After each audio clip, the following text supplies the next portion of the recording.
Hi, my name is Nicole Hayes. I work with Enterprise Business Solutions.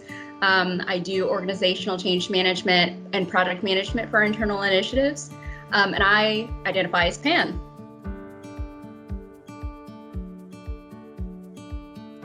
Just for a little bit of background, gender is not important to me. What's really important are other things that are non-negotiable. Are you kind? Are you funny? Do you live by your principles? Are you a good person? If we're going to make a life together, are you good with money? I mean, there's so much that's more important in life than gender. I just put gender on the back burner, right?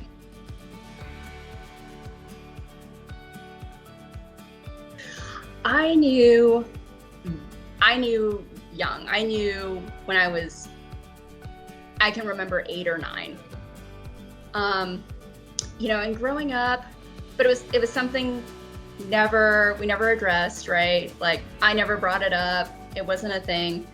It wasn't really until after college, honestly, that I said, all right, it's time for me to not really come out, but like figure myself out, right? In that way.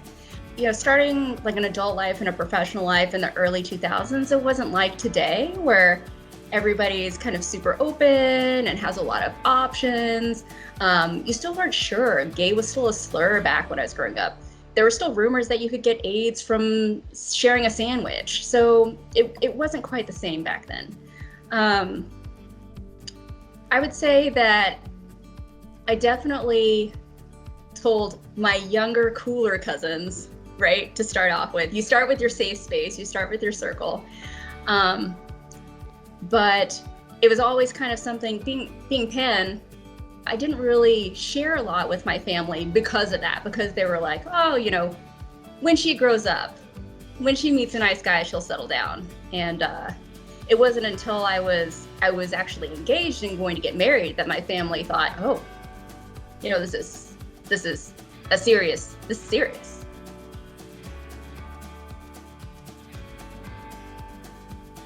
So, whereas some people are like, yep, I get to grow up, get married, have kids, raise them, retire, hold hands with my spouse by the lake while the sun sets. I grew up knowing that, like, just knowing, 100% knowing, none of those dreams belong to me, right? So I'm never gonna, back then, I'm never gonna be able to get married.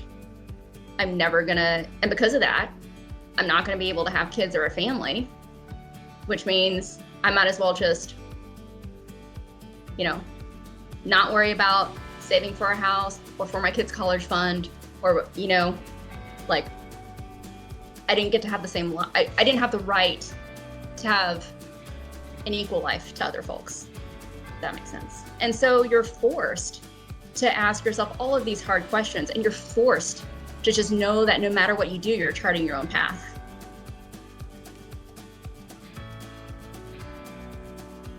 When you look at me, you see a woman and you see of color, and most people think African American, but I'm half white, I'm half Pacific Islander, my grandmother's half Japanese, yes, I'm queer. I don't fit into anybody's box, right? And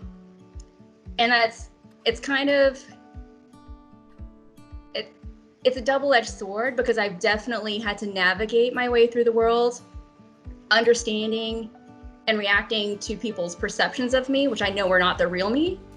On the other hand, it's kind of like a secret superpower, right? That nobody expects. Oh, you don't look gay. Oh, you don't, but you've got curly hair, but you look, well, okay. What do you do? Do you spend all your life being validated, navigating within all those things? Or at some point you have to pull out of that and decide what you want and decide who you are. And